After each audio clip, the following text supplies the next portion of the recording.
Imagina la escena. Estás a un paso de la tierra prometida. La libertad está justo allí, después de 40 años de desierto. Pero, de repente, la última puerta se cierra en tu cara. No es un ejército enemigo el que te detiene, es tu propio hermano. Israel necesitaba un paso rápido. Edom, descendiente de Esaú, dice: «No pasarás, para que no salga yo con la espada contra ti». ¿Qué ocurrió cuando la incredulidad de un pueblo cerró la única ruta fácil? ¿Por qué la desobediencia abrió una brecha que obligó a un rodeo de más de 150 kilómetros por el desierto abrasador? ¿Y qué tiene que ver esto con el día en que el pan del cielo se convirtió en comida vil y Dios respondió a la murmuración enviando las temidas serpientes ardientes? Este no es solo un desvío, es la lección más dolorosa sobre el peso de la duda y el poder de una sola mirada. Quédate hasta el final para descubrir lo que la serpiente de bronce revela sobre tu salvación. El campamento de Israel en Cades permanecía silencioso mientras Moisés sostenía el mensaje destinado al rey de Edom, sintiendo el peso de la historia que llevaba en las manos. Era la voz de un pueblo herido, pero guiado por Dios, resonando por las palabras que él ahora pronunciaba. Así dice tu hermano Israel: sabes todo el trabajo que nos ha sobrevenido, cómo nuestros padres descendieron a Egipto y nosotros en Egipto habitamos muchos días, y cómo los egipcios nos maltrataron, a nosotros y a nuestros padres, y clamamos al Señor, y Él oyó nuestra voz, y envió un ángel y nos sacó de Egipto, y he aquí estamos en Cades, ciudad en el extremo de tus términos. Déjanos pues pasar por tu tierra. No pasaremos por el campo, ni por las viñas, ni beberemos del agua de los pozos. Iremos por el camino real. No nos desviaremos ni a la derecha ni a la izquierda, hasta que pasemos por tus términos. Las palabras sonaban como heridas antiguas reabiertas, recordando a todos que la promesa de la tierra aún estaba adelante, pero dependía de la fidelidad de cada corazón allí presente. La noticia de la respuesta de Edom llegó envuelta en un silencio pesado, casi incrédulo, cuando el mensajero dijo con voz firme: «No pasarás por mí, para que por ventura yo no salga con la espada a tu encuentro». Todo el campamento de Israel pareció congelarse, como si hasta el viento hubiera detenido su soplo para oír aquello. Moisés envió un nuevo ruego, esta vez con tono aún más humilde, prometiendo: «Subiremos por el camino igualado, y si yo y mi ganado bebiéremos de tus aguas, daré el precio de ellas. Sin hacer alguna otra cosa, déjame solamente pasar a pie». Pero la respuesta vino como piedra caída en agua quieta, sin ninguna suavidad: «No pasarás». Entre los peñascos cercanos, grupos armados de edomitas ya surgían, vigilando cada movimiento. Era evidente que cualquier intento de avance transformaría aquel suelo en un campo de sangre, e Israel sabía que no debía recurrir a la fuerza, aun cuando el camino parecía cruelmente bloqueado. La frustración que tomó al pueblo era profunda, mezclándose con el sentimiento de que algo esencial se había escapado entre los dedos. No era solo Edom el que le cerraba el paso, era el recuerdo vivo de decisiones tardías, de momentos en que la incredulidad se interpuso entre ellos y el propósito de Dios. Si hubieran confiado de inmediato, el mismo temor del Señor habría reposado sobre Edom y la negativa jamás habría ocurrido. Ahora, mientras miraban la línea distante de las montañas, entendían que la larga jornada alrededor del territorio edomita era más que un desvío, era la consecuencia de un corazón vacilante. Siempre que daban espacio a la duda, Satanás encontraba apertura para retrasar la promesa, y aquella noche el pueblo sintió el peso de esta verdad. El desierto parecía guardar en silencio esta lección, mientras cada hombre y cada mujer se preparaba para seguir por un camino más largo del que había sido planeado. Este desvío era masivo. La ruta a través de Edom era el paso directo, pero ahora serían obligados a dar una vuelta gigantesca por el sur, alejándose de la tierra prometida para solo después regresar. La atmósfera alrededor del campamento parecía cargada de una verdad profunda que tocaba cada corazón. la necesidad de creer en la palabra de Dios y actuar mientras el cielo aún estaba abierto, mientras los ángeles aguardaban el mandato divino para rodear a Israel de fuerza. La vacilación siempre abría brechas, y el enemigo se apresuraba para llenarlas con murmuración, contienda e incredulidad.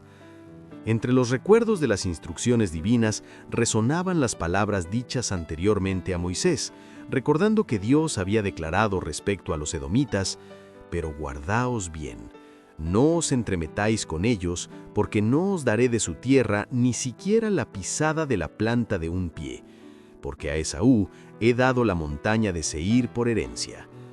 Este era el punto crucial. Edom, descendiente del hermano de Jacob, tenía una herencia garantizada por Dios, e Israel, en su obediencia, no debía violar la justicia divina, aun cuando eso implicara un desvío doloroso.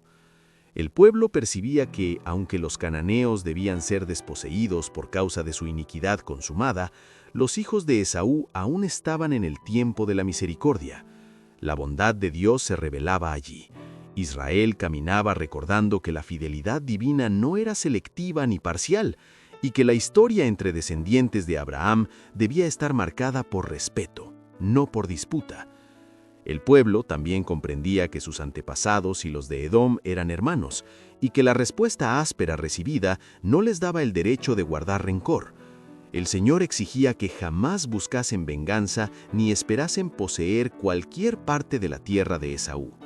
Cada paso en el desierto era un recordatorio de que la herencia prometida llegaría en el tiempo correcto, sin que necesitaran actuar con injusticia o fraude. Las palabras de Moisés resonaban como ánimo silencioso. El Señor tu Dios te ha bendecido. Nada te ha faltado. Había alimento, agua, dirección y presencia divina. Nada les había sido negado. Por eso no debían depender de los edomitas, ni usar fuerza o fraude, sino andar conforme al principio eterno. Amarás a tu prójimo como a ti mismo. Cada mirada lanzada hacia Seir se convertía entonces en una invitación a la confianza. Si Dios había suplido todo hasta allí, también supliría lo que estaba adelante. El recuerdo del camino perdido junto a Edom acompañaba a Israel como una sombra silenciosa. Si hubieran pasado por aquella tierra conforme al propósito de Dios, habrían bendecido no solo a sí mismos, sino también a los habitantes de Seir, mostrándoles el culto al Dios verdadero y testificando cómo el Señor prosperaba a los que le amaban. Pero la incredulidad había levantado muros donde Dios quería abrir puertas. El agua había sido dada en respuesta al clamor, pero la providencia divina permitió que la misma incredulidad produjera su castigo. El desierto volvía a ser compañero y la fuente milagrosa, antes motivo de alivio, se convertía en recuerdo de lo que Israel podría haber evitado si el corazón hubiera descansado plenamente en la fidelidad del Altísimo. El pueblo caminaba con una mezcla de arrepentimiento y resignación, sabiendo que la lección aún estaba siendo escrita en sus propias huellas. Obedeciendo a la dirección del Señor, Israel se volvió hacia el sur, avanzando por regiones tan áridas que parecían castigar el alma. Las laderas secas y pedregosas se volvían aún más duras de atravesar después de contemplar, aunque de lejos, los valles verdes entre las colinas de Edom. En el horizonte surgía el monte de Hor, imponente, silencioso, guardián del momento más doloroso que el pueblo enfrentaría desde Cades. Allí, la palabra divina resonó con solemnidad. Toma a Aarón y a Eleazar su hijo y hazlos subir al monte de Hor, y despoja a Aarón de sus vestidos, y vístelos a Eleazar, su hijo, porque Aarón será recogido y morirá allí. La noticia recorrió Israel como un viento frío, pues la partida de Aarón no era solo una muerte, era el fin de una era, la conclusión de una caminata que había sostenido al pueblo desde Egipto. La subida al monte fue lenta, marcada por el dolor contenido de 3 generaciones, representadas en Moisés, Aarón y Eleazar. Los pasos eran cortos, las pausas frecuentes, no solo por debilidad, sino porque cada instante compartido tenía el valor de una despedida que el corazón se resistía a aceptar. La edad avanzada había dejado los cabellos de ambos blancos como la nieve, recordando el peso de los 120 inviernos que habían enfrentado guiando a Israel entre milagros y pruebas. Sus vidas habían sido dedicadas a un trabajo abnegado, moldeadas por la convivencia constante con el Dios infinito. Allí, en el silencio que envolvía la montaña, conversaban sobre el pasado y el futuro, recordando victorias, fracasos, lágrimas y bendiciones. Debajo de ellos, extendiéndose por la llanura, estaban las huestes de Israel, las mismas por las cuales habían sacrificado tanto. Y más allá de las montañas, como un susurro distante, permanecía el camino hacia la tierra prometida. Tierra que sus pies jamás pisarían. Aún así, ningún rastro de rebelión manchaba el rostro de esos siervos, solo la tristeza suave de quien comprende la justicia y la misericordia de Dios. La vida de Aarón, marcada por alturas y valles profundos, llegaba a su último gesto de obediencia. A los 83 años, había sido llamado a unir su propia voz a la de Moisés ante el faraón, convirtiéndose en compañero inseparable en la liberación de Israel. Se apoyaron mutuamente cuando Amalek invistió contra el pueblo y le fue concedido subir al Sinaí, acercarse a la gloria que hacía temblar la montaña y recibir, con sagrada solemnidad, el oficio de sumo sacerdote. Aarón había sido preservado por Dios en las rebeliones de Coré, Datán y Abirán, y por su intercesión la plaga que devastaba el campamento cesó. Sus pérdidas personales, los hijos muertos por profanar el santo mandato, habían sido recibidas en silencio resignado. Aún así, su historia traía marcas de debilidad: el becerro de oro, la envidia junto a Miriam, la desobediencia ante la roca en Cades. Cada página revelaba cuánto Dios lo había honrado y cuánto pesa el pecado de un líder delante del cielo. El Señor deseaba que Moisés y Aarón reflejaran la obra de Cristo. Como mediador, Aarón llevaba sobre el pecho los nombres de Israel, entraba en el Santo de los Santos, no sin sangre, Hebreos 9:7, y regresaba para bendecir al pueblo, así como el verdadero sumo sacerdote un día aparecerá para bendecir a los que le esperan. Por eso su falla en Cades tenía tanto peso, desfiguraba el símbolo de Cristo, cuya palabra es perfecta, cuya obediencia es sin falla. Con profunda tristeza, Moisés retiró las vestiduras sagradas de los hombros de su hermano, colocándolas sobre Eleazar, llamado a continuar la obra sacerdotal. A Aarón le fue negado el privilegio de oficiar en la nueva tierra, de ofrecer el primer sacrificio en la herencia prometida. Moisés continuaría guiando a Israel, pero también sentiría el límite impuesto por su propio error.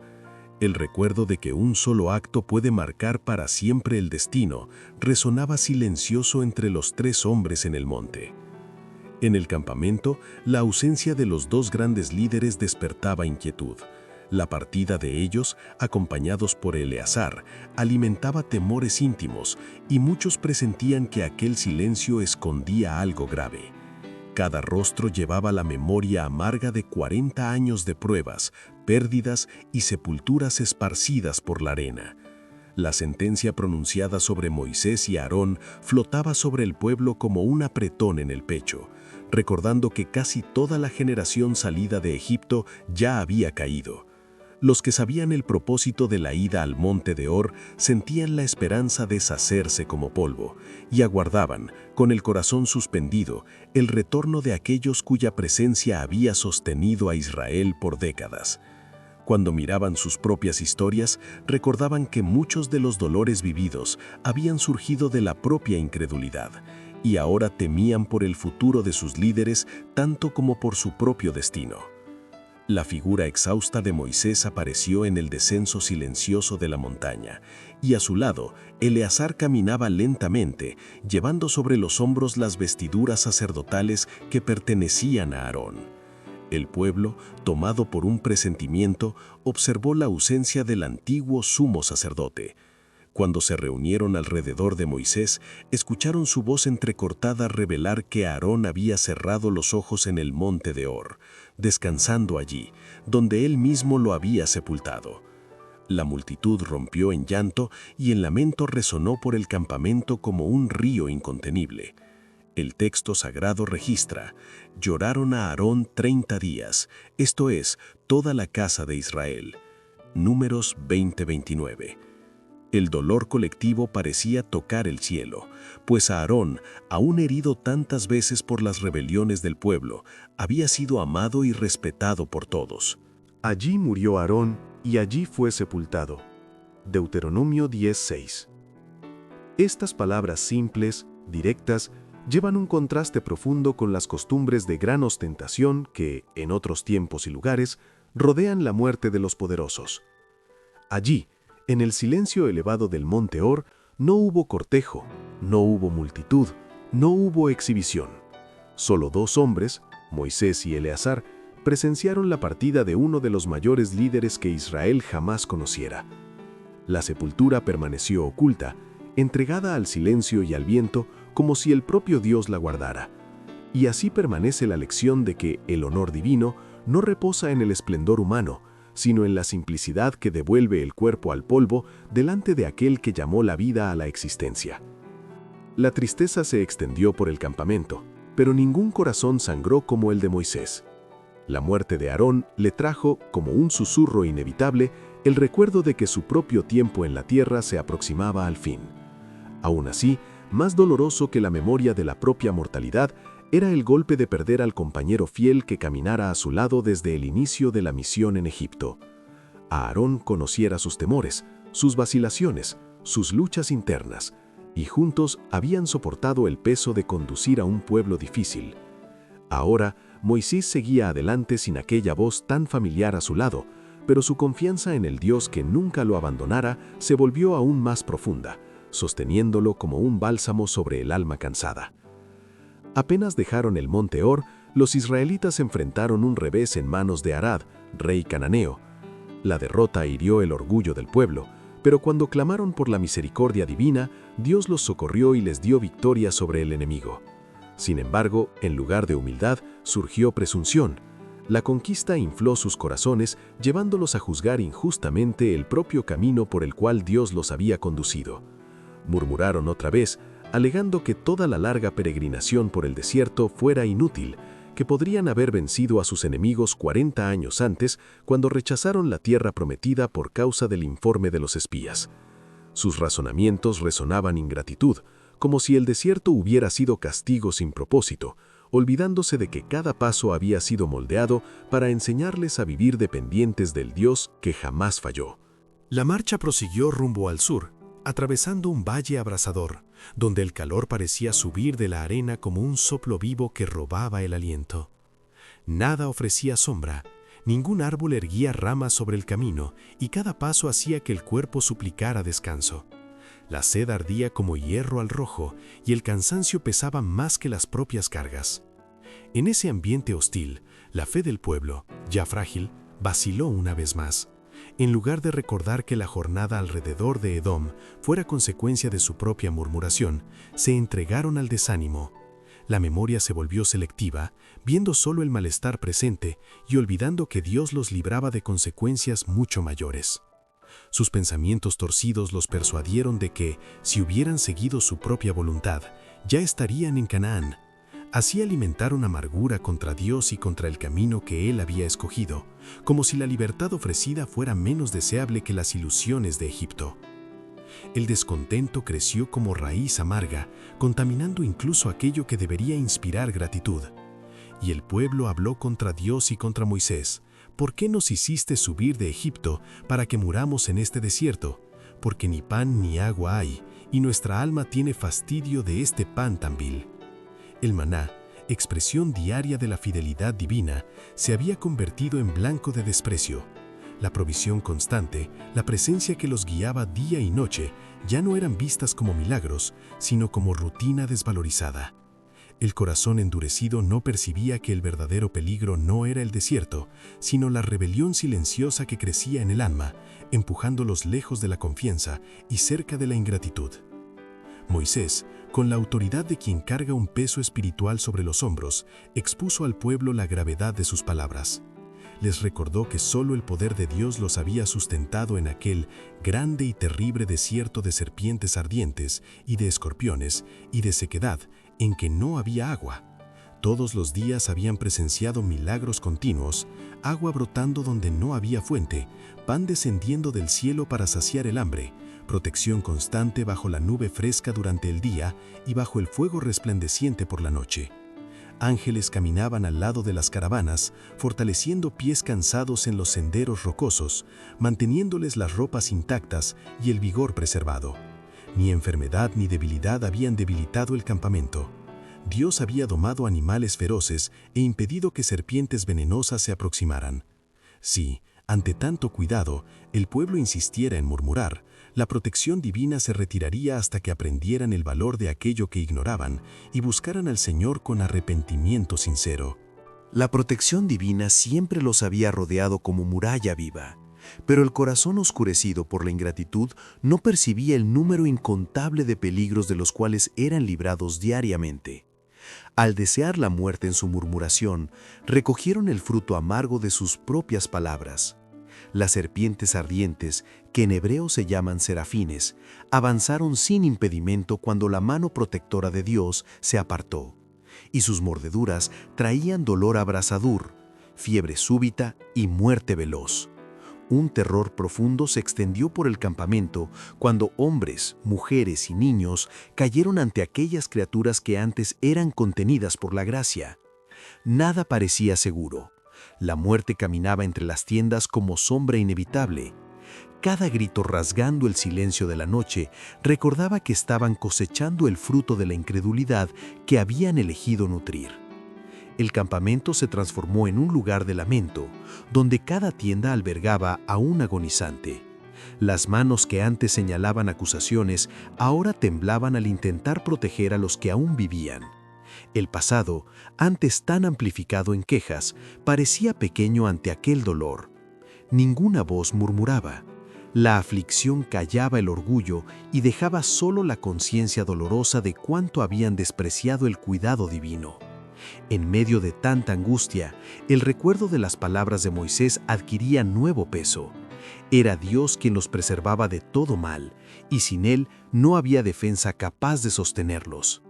La percepción del error barrió al pueblo como un viento cortante, y aquellos que antes se rebelaban ahora buscaban misericordia con urgencia desesperada, reconociendo que solo el Señor podría contener la devastación que se extendía.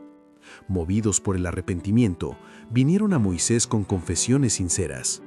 Hemos pecado, por cuanto hemos hablado contra el Señor y contra ti. Números 21:7. Aquel a quien habían acusado se transformó nuevamente en el intercesor en quien confiaban para suplicar por la vida. Ruega al Señor que quite de nosotros estas serpientes. Números 21:7. Clamaban con voces que mezclaban miedo y esperanza. Atendiendo al mandato divino, Moisés moldeó una serpiente de metal y la levantó ante el pueblo, señal de curación en el lugar donde la muerte desolaba. La promesa era clara: quien mirara, viviría. Muchos, consumidos por la incredulidad, se negaron a creer que una simple mirada podría restaurarles la vida y perecieron. Pero aquellos que levantaron los ojos, aún temblando, aún casi sin fuerzas, encontraron renovación inmediata. Padres guiaban manos trémulas, hermanos sostenían cabezas febriles, y en cada mirada fijada en aquella serpiente surgía el milagro de la vida restaurada. El pueblo comprendía que ningún poder residía en la serpiente de bronce. Nada había en aquel objeto capaz de curar a un solo herido, pues la restauración venía exclusivamente de Dios. La elección de ese símbolo tan simple exponía claramente la causa de su sufrimiento, el pecado, y al mismo tiempo revelaba la seguridad que tenían mientras permanecieran bajo obediencia. El milagro no estaba en el metal, sino en la gracia que respondía a la mirada de fe. Cada hombre, al levantar los ojos, reconocía silenciosamente que no podía salvarse de la muerte que avanzaba en sus venas, y que solo el Dios que permitiera la plaga podría retirarla. Era una lección viva, puesta delante de todos, de que el corazón humano necesitaba aprender a confiar no en las cosas visibles, sino en la palabra de aquel que prometía vida. La serpiente levantada contenía en sí un propósito profundo: mostrar que ningún esfuerzo humano puede remover los efectos fatales del pecado. El único requisito era mirar, simple, directo, accesible a todos. La mirada revelaba fe en el medio provisto por el propio Dios, y esa fe era suficiente para que la curación se manifestara. No había virtud en el metal, así como ningún sacrificio ofrecido por manos humanas poseía mérito en sí mismo. La serpiente solo señalaba a Cristo, el verdadero Cordero, cuyo sacrificio sería capaz de redimir al pecador de toda culpa. Israel necesitaba entender que sus ofrendas eran solo sombras, símbolos que conducían a la realidad mayor. Era Cristo quien llevaba la virtud, el poder, la vida, y la mirada hacia la serpiente era un ensayo de la mirada que todo corazón sería llamado a dirigir hacia el Salvador. Como Moisés levantó la serpiente en el desierto, así el Hijo del Hombre sería levantado, para que todo aquel que en él cree no perezca, sino que tenga vida eterna. Así como los hebreos, toda la humanidad siente la picadura mortal de la antigua serpiente, llamada Diablo y Satanás. Apocalipsis 12:9.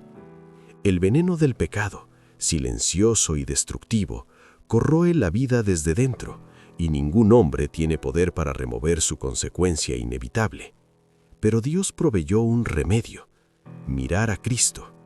Lo que antes era solo símbolo, ahora encuentra cumplimiento en la cruz, donde hay poder real, virtud infinita y gracia suficiente para restaurar al pecador. Así como Israel vivió porque confió en la palabra divina, cada persona que se vuelve hacia Cristo encuentra perdón, curación y vida eterna. Él no es un símbolo inerte, sino el Salvador vivo, cuyo amor redime y renueva. Aunque ningún pecador pueda libertarse a sí mismo de la condenación que el pecado produce, existe un paso esencial que cada persona debe dar: acercarse a Cristo. Él afirmó: «Al que viene a mí, de ninguna manera lo echaré fuera». Pero es necesario venir, es necesario dar el paso de la entrega, es necesario abrir el corazón en arrepentimiento y confiar en que sus palabras son verdaderas. La fe, aunque sea un regalo de Dios, solo se vuelve viva cuando es ejercida. Es la mano extendida del alma que se aferra a las promesas divinas y recibe misericordia. Sin ese movimiento de confianza, el corazón permanece distante de la única fuente de vida. Cristo no exige perfección previa, exige sumisión, sinceridad y la decisión de creer que su perdón es suficiente. Es en el momento en que el alma se vuelve hacia Él cuando la gracia encuentra espacio para actuar, transformando, restaurando y dando esperanza donde antes había culpa. Ninguna conquista humana, ningún esfuerzo, ninguna penitencia puede hacernos dignos de las bendiciones de Dios. Muchos viven años intentando alcanzar aquello que solo puede ser recibido como dádiva, creyendo que con buenas obras o fuerza de voluntad podrán volverse merecedores. Mientras tanto, dejan de mirar a Cristo, el único Salvador plenamente capaz. No hay espacio para confiar en los propios méritos, pues debajo del cielo ningún otro nombre hay, dado entre los hombres, por el cual debamos ser salvos. El pacto de la gracia no está firmado en desempeño humano, sino en la justicia perfecta de Cristo, que cubre a cada arrepentido.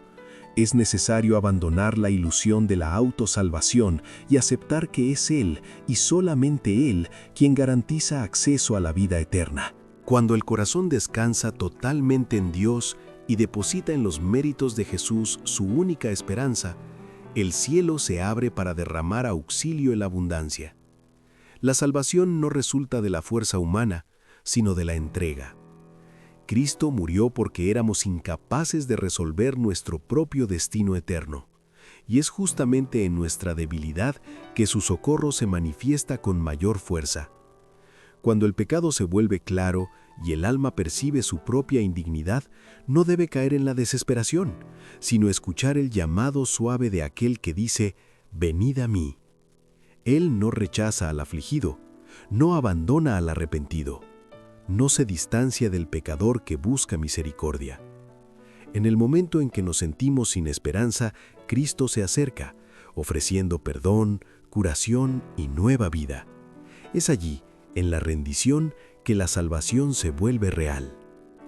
En el desierto abrasador, mientras la muerte rondaba el campamento, el pueblo se retorcía entre el dolor y la incredulidad, ignorando que la curación ya les había sido concebida desde lo alto. Las serpientes abrasadoras continuaban cegando vidas, y aún así, muchos rechazaban el simple gesto que Dios había ordenado.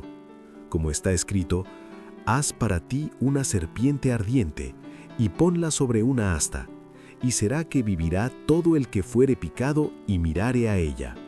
Aún así, algunos preferían fijar sus ojos en la propia herida, entregándose a la desesperación, mientras la salvación brillaba delante de ellos. No era el bronce lo que curaba, sino la fe en el Dios que prometió. Y sucedía que cuando alguno miraba a la serpiente de bronce, vivía. Así también hoy, muchos esperan entender todo el misterio de la salvación antes de dar un paso de fe, vagando por explicaciones que no conducen a la vida. Pero la orden divina permanece inmutable. Mirar primero, creer primero, vivir después. Pues aquel que fue levantado en la cruz aseguró, «Y yo, cuando fuere levantado de la tierra, atraeré a todos a mí». El viaje alrededor de Edom nos enseña que la duda no solo nos retrasa, sino que nos cuesta caro. Y la historia de la serpiente de bronce nos recuerda algo aún más vital. El pecado tiene una mordida mortal y no hay esfuerzo humano que pueda salvarnos. Israel tuvo que mirar al remedio provisto por Dios, aunque pareciera ilógico. Hoy, el remedio es el mismo, pero el símbolo es la realidad. Así como Moisés levantó la serpiente en el desierto, así es necesario que el Hijo del Hombre sea levantado, para que todo aquel que en él cree no perezca, sino que tenga la vida eterna. No se cura el veneno del pecado mirando la herida, sino mirando al Salvador levantado. No mires a tu debilidad, no mires al veneno de tu error. No confíes en tus méritos. La salvación no es una recompensa por desempeño, es un regalo por la fe. Basta una mirada de fe, un paso de rendición para que la gracia de Cristo cure la mordida del pecado. Él es el único levantado, Él es el único que salva. ¿Y tú? ¿Cuál es la mordida que te ha impedido avanzar? ¿Cuál es el miedo que te hace dudar del camino que Dios trazó? Deja tu respuesta en los comentarios. Quiero leer tu reflexión sobre qué parte de este viaje de Israel más te tocó. Si este mensaje te hizo mirar a Cristo con un nuevo corazón, deja tu like para que este video alcance a más personas que necesitan esa mirada de fe hoy. Compártelo con quien sabes que está caminando en círculos en su propio desierto. Y suscríbete al canal y activa la campanita para seguir explorando las lecciones profundas que están escondidas en cada página de la Biblia. Muchas gracias por ver y que tu jornada sea marcada por la confianza plena en el Salvador levantado.